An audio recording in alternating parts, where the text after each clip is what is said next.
promesa, oh Dios, se haga ver y bendícenos con tu santa y bendita presencia. En el nombre santo de Jesús. ¿Saben ustedes? El 22 de octubre de 1844 hubo un grupo de personas que pertenecían al movimiento milerita.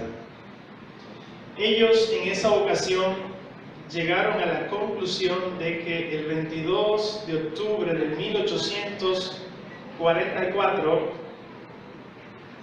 después de decidir con un estudio profundo de las Sagradas Escrituras que Cristo venía a esta tierra en esa fecha, después de conocer que el santuario era la tierra, según una interpretación de Daniel, capítulo 8, versículo 14, en donde dice que después de 2300 tardes y mañana, luego el santuario iba a ser ¿cómo? Iba a ser purificado. William Miller y un grupo más de seguidores llegó a la conclusión de que el santuario era la tierra, y que si la tierra era el santuario, y el santuario después de 2300 tardes y mañanas, proféticamente 2300 días, y esos 2300 días comenzaban en el 457 antes de Cristo, unos buenos cálculos matemáticos llevarían a ellos al 1844, y con un estudio allí profundo de lo que se hacía el día de la expiación, ellos llegaron a la conclusión de que el 22 de octubre de ese año, Cristo venía a esta tierra a purificarla y a llevarse a su amada iglesia. Así es que un grupo grande de mileritas que habían creído en este mensaje decidieron reunirse en un lugar a esperar la venida de Cristo Jesús. Llegaron las 12 de la noche, Cristo no vino, 1 de la noche, 2 de la noche, y amaneció. Y todo eso la Iglesia Adventista del Séptimo Día lo conoce como el gran, ¿qué cosa? Como el gran chasco. ¿Se equivocó el movimiento milerita en los cálculos? No se equivocó en los cálculos, pero hubo un error. Ellos, en vez de llegar a la conclusión de que Cristo ese día terminaba una fase de su ministerio y entraba a otra fase, y allí el gran Isaac Edson fue motivado, fue movido a pensar mediante la intervención del Espíritu Santo de que en vez de Cristo venir a esta tierra en esa fecha, Él en realidad pasaba desde el lugar santo, ¿a qué? Al lugar santísimo. Desde el 1844 en adelante, Cristo realiza la segunda fase del ministerio sumo sacerdotal. Cristo hace un juicio en el cielo y al mismo tiempo está purificando a su amada iglesia. En este mes, si los cálculos no me hacen equivocar y si la información no me ha llegado mal, el 22 de octubre del año 2016, ustedes pasan de un lugar santo a un lugar santísimo. Amén. ¿Es así? Amén. Amén. ¿Es así? Amén. ¿O me equivoqué en los cálculos? Amén. ¿Por fe? ¿Quién dijo por fe? Estaremos allá. Así es que les felicito grandemente. Muchas felicitaciones, porque esto solamente se logra con esfuerzo, con empeño, dedicación y con una fidelidad grande al Dios Todopoderoso. Es un tiempo récord, Josefín, ¿qué tiempo? Menos de 2 años, ¿verdad? 1 año y pico terminar una mega construcción como esta. Así es que muchas felicidades de parte mía para ustedes. Y déjenme decirles que ustedes tendrán un nuevo santuario, ustedes tendrán un nuevo tabernáculo, ustedes tendrán una nueva casa Y en esa casa, en ese santuario, en ese tabernáculo, Dios está esperando que usted alabe, glorifique y adore su santo y bendito nombre.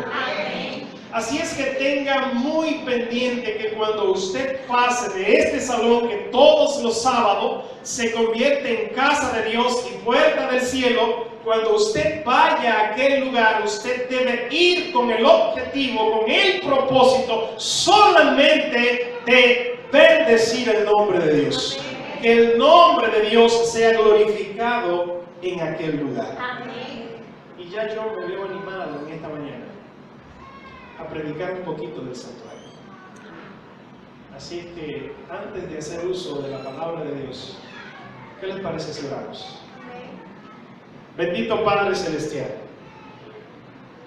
te damos gracias porque hasta aquí tú nos has guiado. Gracias, oh Dios, por apartar este día para nosotros desde la creación del mundo. Gracias, oh Dios, porque 6 días hemos trabajado y así como lo pediste, oh Dios, hemos apartado tu día santo, 24 horas santas, sagradas para reposar y venir a tener un encuentro especial contigo. Permite, oh Padre, que esto sea una realidad y que nosotros podamos sentir tu presencia en medio nuestro. Dirígenos, oh Dios, ahora al hacer uso de tu palabra, que tu Santo Espíritu nos dirija. En el santo nombre de Jesús. ¿Saben? En varias ocasiones Dios dijo en el capítulo 1 del libro de Génesis que todo lo que Él había hecho era ¿cómo? Era bueno. ¿Era cómo? Era bueno. Así es que en la última ocasión, creo que el verso 31 del capítulo 1 del libro de Génesis, Dios contempló su creación y dijo para sus adentros que todo lo que había hecho era bueno. ¿En qué? Era bueno. ¿En qué? En gran manera. La lengua hebrea no tiene grado superlativo, así es que ellos no pueden decir buenísimo como nosotros lo decimos en un buen castellano, en un buen español. Así es que para ellos decir buenísimo, ellos duplicaban la palabra. Y en vez de decir buenísimo, el escritor hebreo repetía la frase bueno, ¿qué cosa? Bueno. ¿Recuerdan cuando Isaías contempló la visión a Dios en su trono? ¿Qué decían los santos serafines? ¿Qué decían? Santo, ¿qué más? Santo, ¿qué más? Santo, repetían la palabra 3 veces. Con eso ellos estaban diciendo que Dios era como Mario, que Dios era santísimo, y con esto ellos hacían el grado superlativo. Así es que en Génesis capítulo 1, Dios dijo que era bueno en gran ¿qué cosa? Manera. Lo que el escritor bíblico quiere transmitir es que Dios estaba diciendo que su creación a ese momento era ¿cómo? Era ¿cómo? Era buenísima.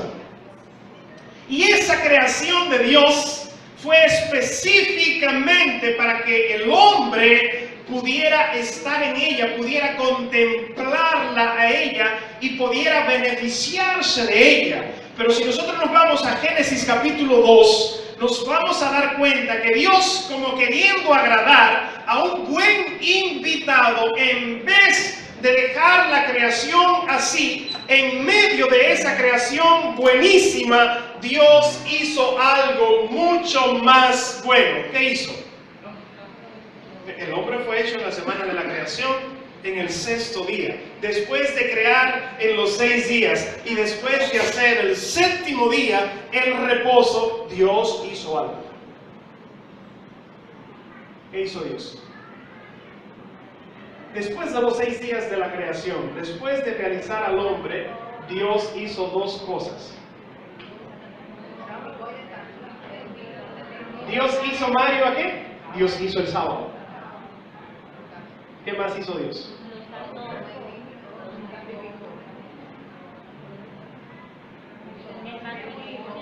Yo le dije dónde estaba eso, capítulo 2 del libro de Génesis. No lo busquen, no lo busquen. Estamos tarde.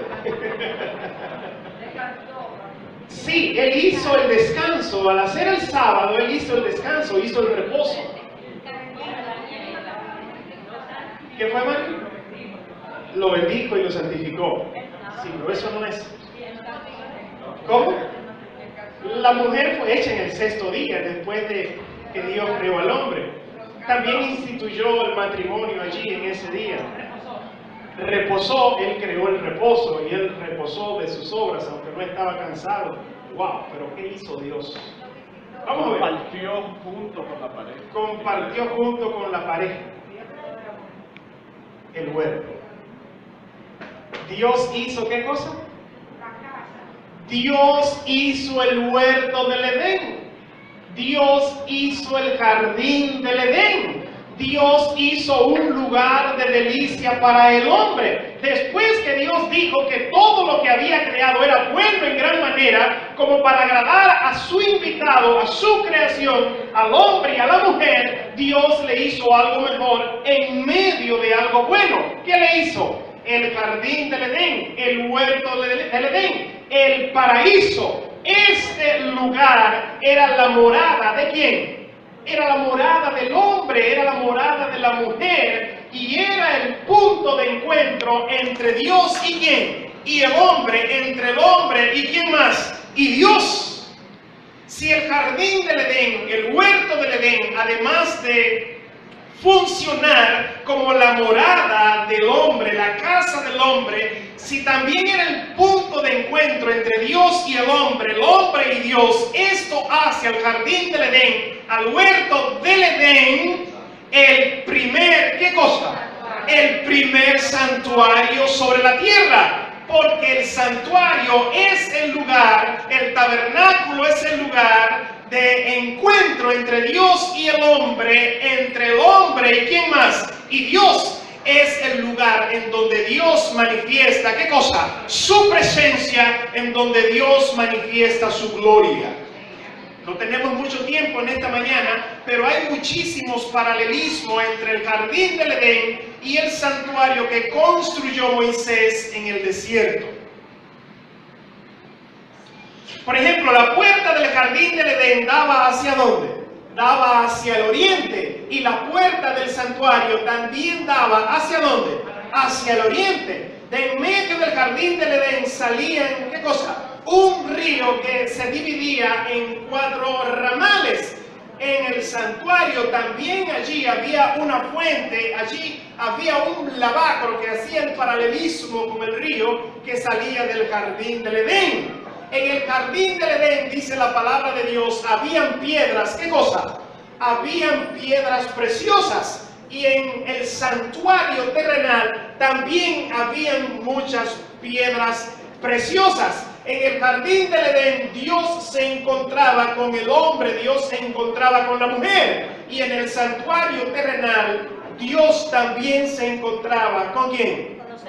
Con los seres humanos. Así hay que mucho paralelismo entre el jardín del Edén y el santuario terrenal. Lo que hace que el jardín del Edén sea la primera casa, sea el primer tabernáculo, sea el primer santuario de Dios aquí en la tierra. Y teológicamente ese santuario era el punto de encuentro entre Dios y ¿quién? Y el hombre. Alabado sea el nombre de Dios.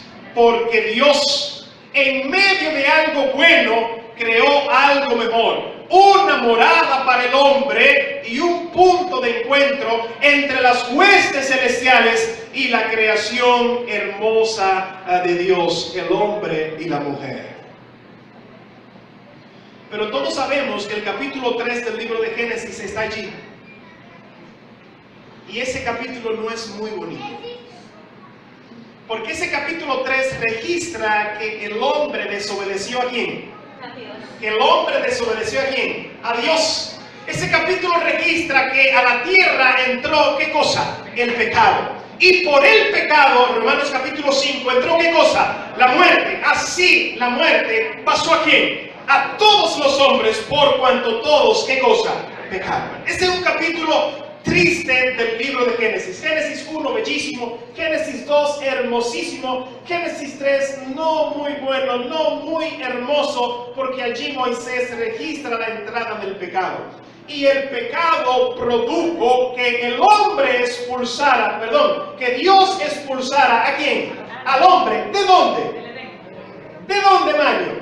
Del Edén. ¿Y el Edén era qué cosa? El santuario de Dios aquí en la tierra. Era el lugar en donde Dios manifestaba su gloria. Era el lugar en donde Dios manifestaba su presencia. O sea que después que el hombre cometió pecado, Dios expulsó al hombre de su casa, del santuario, del jardín del Edén, que era el punto de encuentro entre el hombre y Dios, Dios y el hombre. ¡Qué desgracia esta para los seres humanos! Dios tuvo que expulsar al hombre del lugar de encuentro entre él y ellos. ¿Usted se imagina esto? Que Dios tenga que expulsarnos de su casa. ¿Usted se lo imagina? ¿Usted se lo imagina?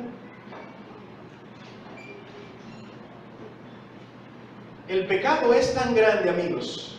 El pecado es tan grande que Dios no juega con el pecado. Dios no juega con el pecado.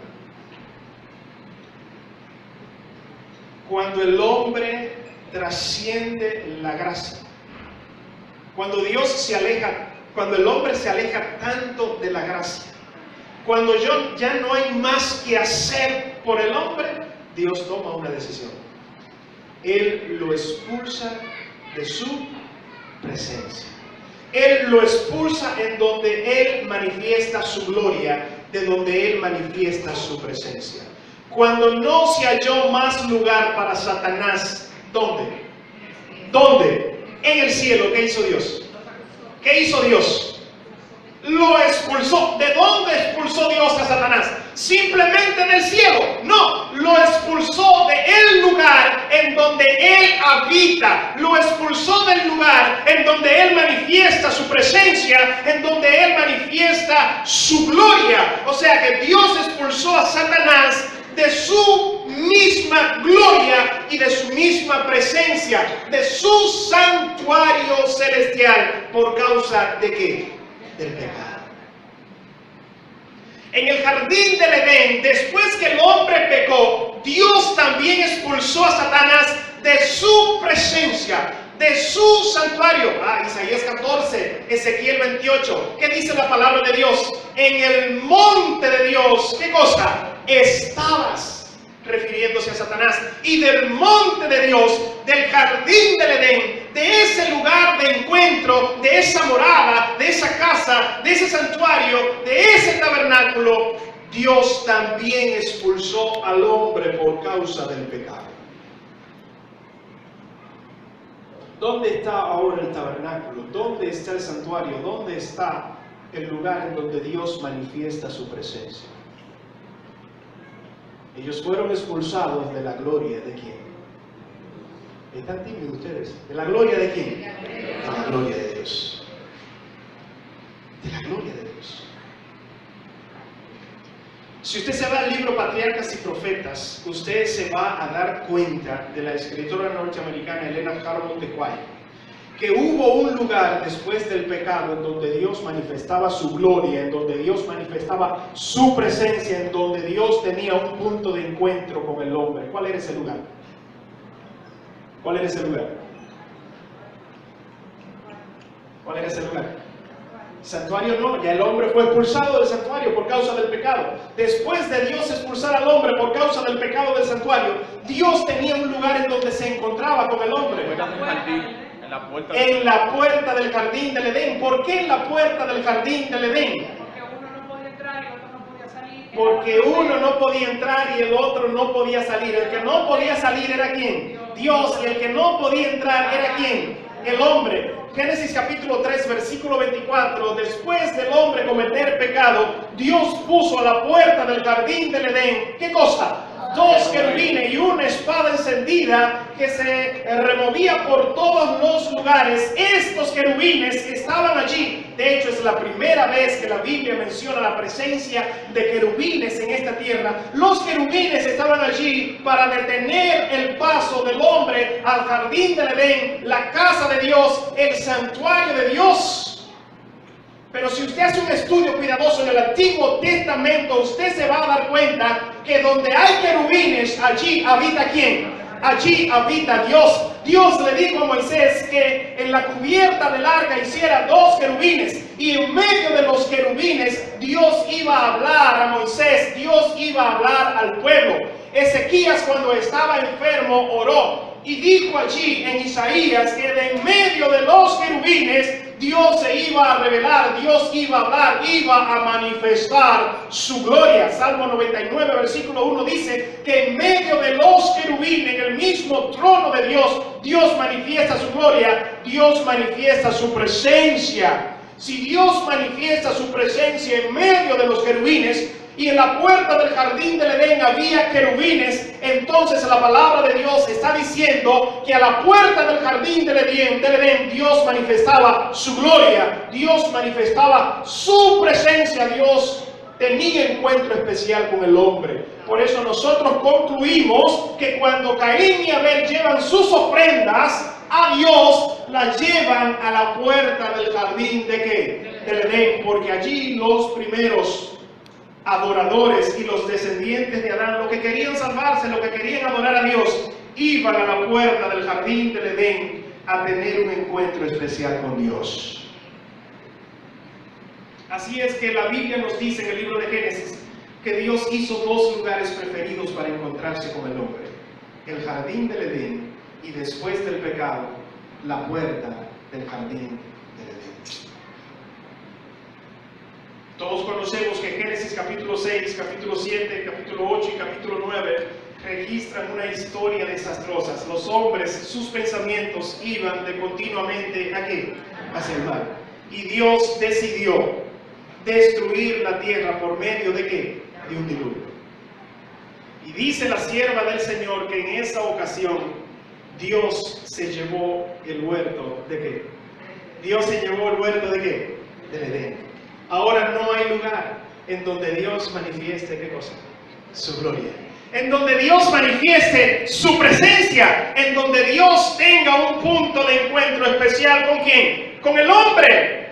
Fue influenciado el pueblo de Dios. Si usted se lee la historia del libro de Génesis del capítulo 12 en adelante, usted va a ver que los que querían adorar al verdadero Dios iban a un lugar, ¿qué cosa? Iban a un lugar alto. ¿Qué es un lugar alto en la Biblia? ¿Qué es un lugar alto? Es una montaña en donde los paganos creían que allí habitaban y moraban ¿quiénes? Los dioses. Y en ese lugar alto, en esa montaña, ellos hacían un altar de piedra y allí sacrificaban y adoraban ¿a quién? A los dioses. Pero Dios no quería que su pueblo, Dios no quería que sus hijos imitaran la conducta de los paganos. Dios no quería que ellos subieran a los lugares altos, que subieran a las montañas y allí adoraban como adoraban los habitantes del pueblo de Canaán o del antiguo cercano oriente. Por eso, cuando el pueblo de Israel estaba esclavizado en Egipto, dice la palabra de Dios que Él los sacó con mano fuerte y brazo, ¿qué cosa? Extendido. Y cuando los saca, cuando redime al pueblo de Israel, cuando los saca de la esclavitud egipcia, entonces en el libro de Éxodo, capítulo 25, versículo 8, Dios le dice a Moisés, ¿qué cosa? Ustedes no son adventistas, no son adventistas. Génesis capítulo 25, versículo 8, ¿qué dice ese texto? Todo adventista debe saber ese texto. Éxodo capítulo 25, versículo 8, ¿qué dice? Y me harán ¿qué cosa? Y me harán ¿qué cosa? Y me harán un santuario. El anhelo de Dios, el deseo de Dios, la alegría de Dios, la decisión de Dios fue realizar un santuario cuando sacó el pueblo de Israel de la esclavitud egipcia. ¿Por qué, hermanos? Porque Dios tenía el anhelo, Dios tenía el deseo de encontrarse con el hombre nuevamente. Porque el jardín del Edén, el santuario de Dios aquí en la tierra, Dios lo tuvo que quitarlo de la tierra. Allí no hay punto de encuentro entre el hombre y Dios, Dios y el hombre. Por eso Él decide crear una casa, crear un tabernáculo, crear un santuario para habitar en medio de su pueblo, para habitar en medio de todos sus hijos. Es interesante cómo uno ve la teología del santuario a través del libro de Génesis. El único deseo de Dios, y alabamos el nombre de Dios por eso, es que Él quiere habitar en medio de su pueblo. Amén. Es que Él quiere habitar en medio de sus hijos. Él que quiere manifestar su gloria. Él quiere manifestar su presencia. Él quiere tener nuevamente comunicación con el hombre caído. ¿Saben ustedes? Hay una palabra interesante en Éxodo capítulo 25, versículo 8. Y vamos a ver si usted está conmigo. Vamos a recitar este pasaje nuevamente. Dice ese pasaje como: y me harán, ¿qué cosa? Y me harán un santuario. Y yo voy ¿a qué? A habitar en medio de ¿quién? De ustedes. De todas esas palabras que conforman ese versículo, ¿cuál usted cree que es la más importante? Él habitará en medio de Radamés, mi tocayo, no una frase, una palabra. habitar. Habitar. ¿Cuál es la palabra? ¿Cuál es la palabra que ustedes creen que es la más importante del versículo? ¿La palabra qué? Habitar. Porque en el jardín del Edén Dios habitaba con el hombre. Dios tenía un encuentro especial con el hombre. Dios tenía comunicación cara a cara con el hombre, sin cortina que los separara de su creación. Ahora el anhelo de Dios nuevamente era habitar en medio de su pueblo, era habitar en medio de sus hijos. La palabra habitar española viene de la palabra hebrea shakán. ¿Cuál es la palabra?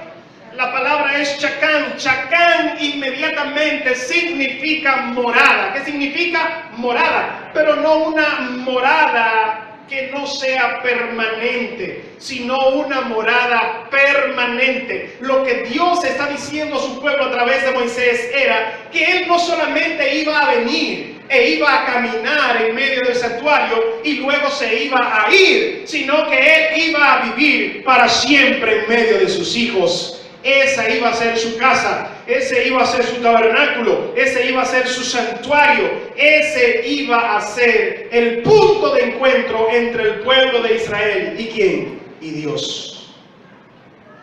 Lo más importante de esto era algo que sucedía en ese santuario al Dios quedarse con su pueblo. ¿Qué era lo más importante? Vamos a ver, ustedes que son estudiosos del santuario. Sucedía algo en el santuario. Se manifestaba ¿qué cosa?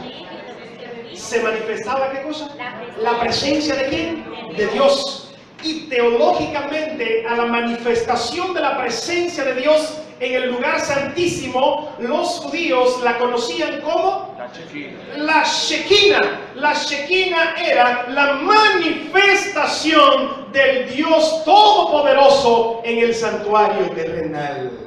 Así es que Dios no solo vino a habitar con sus hijos, no solamente vino a morar con sus hijos, vino a manifestar su gloria. Amén. ¿A manifestar qué cosa? Su gloria. Yo no sé qué tiempo me queda. No hay reloj. No hay reloj. ¿En serio no hay reloj? Aquí hay muchas personas nada más con reloj. Falta mucho. Falta mucho. Juan 1:14. Vamos al Nuevo Testamento. San Juan capítulo 1 versículo 14. San Juan capítulo 1 versículo 14. ¿Y ya lo tenemos? No sé si lo pueden proyectar. Bueno, San Juan capítulo 1, versículo 14. Dice el texto, lo que fue nuestra lectura bíblica.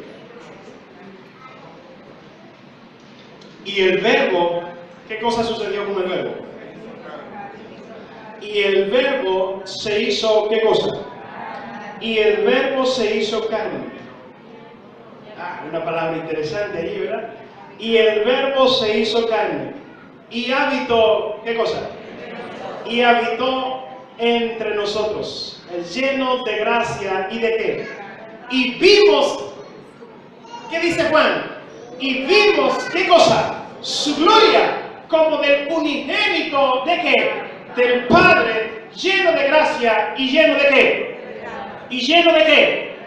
Léase los primeros 4 versículos del capítulo 1 del libro de San Juan para que usted haga una comparación entre estos primeros 4 versículos y el versículo 14 de su evangelio. Los primeros 4 versículos de este mismo capítulo dicen lo siguiente. En el principio, ¿qué cosa era?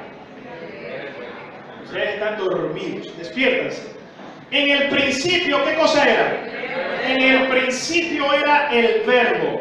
Y el verbo estaba ¿con quién? Con Dios. Y el verbo, ¿qué cosa era? ¿De quién está hablando Juan? Está hablando de Jesús. Él considera a Jesús en el mismo primer versículo de su evangelio, en la misma génesis de su evangelio, él considera a Jesús como el logos, el motor inmóvil, según Aristóteles y según los filósofos de la antigua Grecia, lo que mueve y sostiene el universo. Él está diciendo en el mismo comienzo de su evangelio que ese logos, ese verbo, estaba ¿con quién? Con Dios, y ese verbo era Dios. Dice el versículo 2, este estaba en el principio ¿con quién? Con Dios. Versículo 3, todas las cosas por medio de Él fueron ¿qué cosa? Fueron hechas, y sin Él nada de lo que ha sido hecho fue ¿qué cosa? Hecho. En Él estaba ¿qué cosa? La vida, y la vida era la luz ¿de quién? De los hombres. El logos, el verbo, Cristo Jesús es el creador del universo. Además de ser el creador del universo, es la vida de los seres humanos. Además de ser la vida de los seres humanos, es la luz del universo y la luz de todos los hombres. En los primeros versículos de su evangelio, Juan está hablando de la divinidad de Jesús, de la divinidad de Dios, de la divinidad de aquel que se encarnó en la Virgen María. Y en el versículo 14, después de él presentar su divinidad, ahora está presentando su humanidad. Y dice que aquel verbo que es divino ahora fue hecho, ¿qué cosa? Carne, ahora fue hecho humano, ahora fue hecho hombre. Y ese verbo, ese logos, que era la vida, que era la luz, que es el creador, al hacerse hombre, al hacerse humano, al hacerse carne, fue con un propósito y con un objetivo: habitar en medio de él, habitar en medio de su pueblo.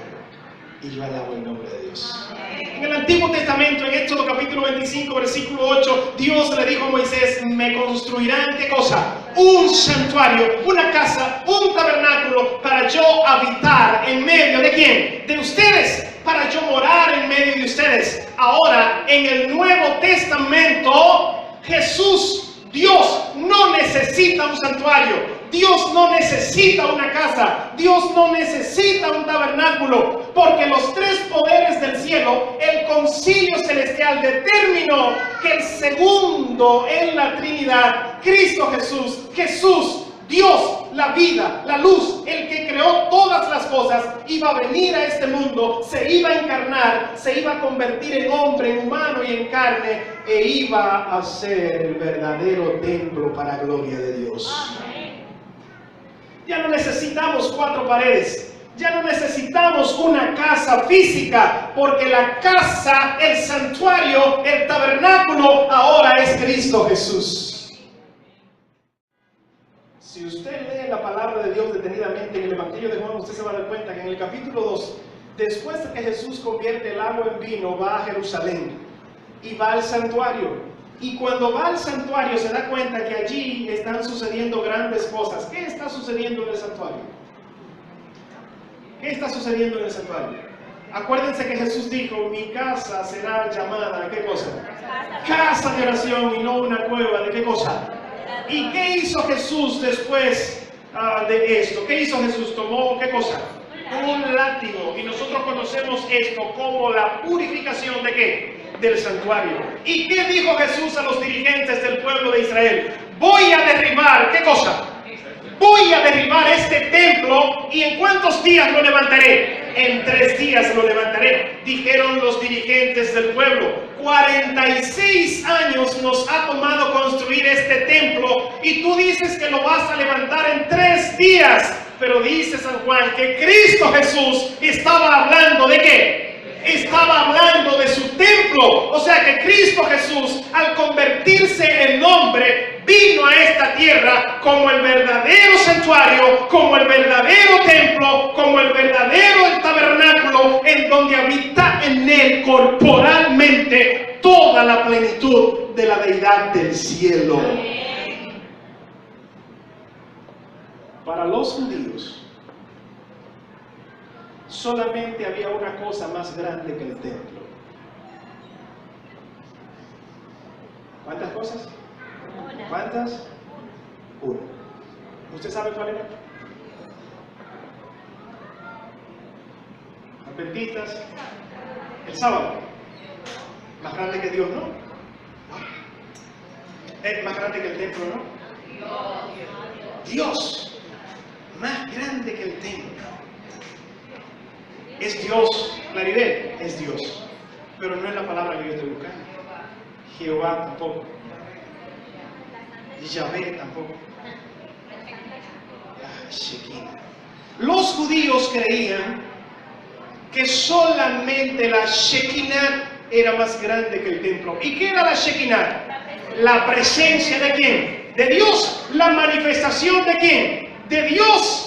La gloria de Dios, solamente la gloria de Dios era más grande que el templo de quién? De Dios. Y es lógico. Ahora yo quiero que ustedes abran su Biblia y busquen en Mateo capítulo 12, versículo 6, algo interesante. Mateo capítulo 12, versículo 6. Hay un texto allí que usted tiene que leerlo para que usted se dé cuenta de algo importante que está diciendo allí Jesús. Mateo capítulo 12, ¿ya lo tenemos? Versículo 6, ¿qué dice la palabra de Dios? Pues os digo. ¿Qué dijo Jesús? Jesús dijo, pues os digo que uno mayor que el templo, ¿está dónde? ¿Está dónde? Está aquí, caminando y hablando entre ustedes. Si para los judíos lo único que era más grande que el templo era ¿qué? La presencia de Dios, la Shekinah, la gloria de Dios. ¿Qué está diciendo Jesús cuando dijo que uno mayor que el templo estaba aquí? ¿Qué está diciendo? Que Jesús, más que ser el templo, era ¿qué cosa? La gloria de Dios, la presencia de Dios, la manifestación plena y poderosa de todo el cielo. Y alabamos el nombre de Dios por eso. Porque quien estaba en Israel hablando de la palabra de Dios, hablando de los principios del reino, levantando a los paralíticos, dando las vistas a los ciegos, resucitando a los muertos, era la gloria de Dios, la presencia de Dios, la manifestación suprema del Dios Todopoderoso. Y ahora, más que un templo físico, tenemos al Dios creador del universo, morando como un templo, y más que un templo, como la gloria de Dios en esta tierra. ¿Saben algo? Ustedes se van a mudar el 22 de octubre, ¿sí o no? Amén. Me pareció un poquito aporte ahí, ¿sí o no? Amén. ¿Positivo o negativo? Y ustedes hicieron un bello templo, un bello lugar, magnífica estructura. Pero Dios, más que eso, quiere que ese sea un lugar en donde se manifieste la presencia de Dios. Un lugar en donde se manifieste el poder de Dios. Un lugar en donde se manifieste la gloria de Dios. Un lugar en donde Jesús se manifieste por completo. ¿Vamos a lograr eso? Amén. ¿Vamos a lograr eso? Amén. ¿Usted cree que podemos lograr eso? El Señor Jesús. ¿Usted cree que podemos lograr eso?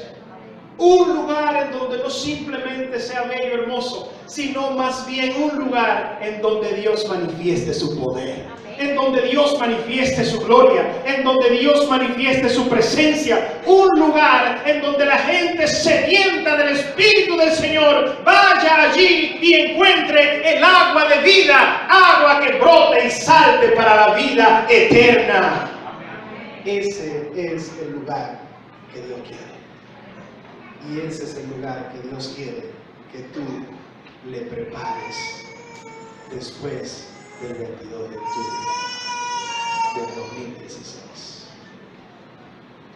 Hermanos, si yo simplemente le dije esto esta mañana, no he logrado nada. Porque Dios no simplemente quiere morar en un templo físico. Dios quiere morar en tu corazón. Amén. Dios quiere morar en tu vida. Hay un último texto que te voy a mostrar en esta mañana, o quizás tarde. Apocalipsis. Apocalipsis capítulo 3. Apocalipsis capítulo 3, versículo 20. ¿Qué dice ese pasaje? ¿Qué dice ese pasaje? He aquí, yo estoy, ¿a dónde? He aquí, yo estoy a la puerta. ¿Y qué cosa hago? Vamos a repetir ese versículo todo. Vamos a recitarlo. He aquí, yo estoy a la puerta. ¿Y qué cosa? Y llamo. Si alguno oye mi voz y abre la puerta, entraré a él, cenaré con él y él, ¿qué cosa? Conmigo. Alaban y glorifican el nombre de Dios. Yo quiero que ustedes vean este pasaje de una manera diferente. Usted ha leído este versículo muchas veces, ha meditado en este versículo muchas veces, ha predicado de este versículo muchas veces, pero quizás usted no lo ha meditado de la forma en que yo se lo voy a presentar ahora. En Apocalipsis capítulo 3, Dios está hablando a la Odisea y le está hablando a la iglesia de la Odisea que Dios quiere que la iglesia de la Odisea, la iglesia de los últimos días, la iglesia del juicio, quiere que de Dios compre oro refinado ¿en qué? En fuego y colirio para que unja, ¿qué cosa? Sus ojos. Dios le está diciendo a esta iglesia que debe de arrepentirse. Y Él está tocando a la puerta de esta iglesia. ¿Y quién es el que está tocando a la puerta de esta iglesia? ¿Quién es? No es simplemente Jesús. ¿Qué cosa es? Es el templo de Dios en el Nuevo Testamento. Y más que el templo de Dios en el Nuevo Testamento, es la que, la gloria de Dios. O sea que la gloria de Dios es la que está tocando a la puerta de la iglesia y le está diciendo, debes de arrepentirte. Los llamados son insistentes. Él toca. ¿Qué más hace? Toca. ¿Qué más hace? Toca. Y después de tocar, ¿qué más hace? Llama. ¿Y qué más hace?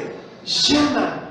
Porque Él insiste en que la iglesia debe abrir la puerta. ¿A quién? A la gloria de Dios. A la manifestación de Dios. A la presencia de Dios. Pero el versículo da un giro. Entonces Jesús dice, pero si la iglesia no quiere, entonces si alguno, ¿hay un cambio aquí sí o no? ¿Hay un cambio aquí sí o no? Entonces Jesús dice, si alguno oye, ¿qué cosa? Mi voz y abre, yo entraré a él, cenaré, ¿qué cosa? Con él y Él cenará conmigo. Amén. Jesús hace un cambio. La iglesia no quiso. Entonces voy a llamar a cada persona de manera individual. Porque yo quiero que cada persona de manera individual abra su puerta para que yo pueda entrar a Él. Y entrando en Él, la manifestación de Dios, la gloria de Dios, se manifieste en cada uno de sus corazones. Así es que usted se va para aquel lugar. Dios quiere morar en aquel lugar. Dios quiere manifestar su presencia en aquel lugar. Dios quiere manifestar su gloria en aquel lugar. Pero más que en ese lugar, Dios quiere que tú abras la puerta de tu corazón a Cristo Jesús. Dios quiere que tú abras tu ser, que abras tu vida, que abras tu mente, para que el poder de Dios pueda ser una realidad en tu vida. Para que la presencia de Dios pueda ser una realidad en tu vida. Para que la gloria de Dios more hoy, mañana y por los siglos de los siglos en tu vida y en tu corazón. Ese es el llamado de Dios para ti en esta mañana. Dios quiere morar en tu iglesia. Dios quiere morar en tu congregación. Pero más que eso, quiere morar en tu corazón. Quiere que tú abras la puerta para que la gloria de Dios, la Santa Shekinah, sea manifestada en tu vida. ¿Crees que podemos lograr esto? ¿Tú crees que podemos abrir la puerta de tu vida, de tu corazón a Cristo Jesús? Si así tú lo decides, ¿qué tal si oramos para que eso sea una realidad de nuestras vidas? Y para que el poder de Dios, la gracia de Dios, la presencia de Dios sea una realidad en cada uno de nosotros. Vamos a orar y vamos a pedirle a Dios que ahora y de una vez nosotros podamos terminar abriendo la puerta de nuestros corazones, la puerta de nuestras vidas en Cristo Jesús. Bendito Dios.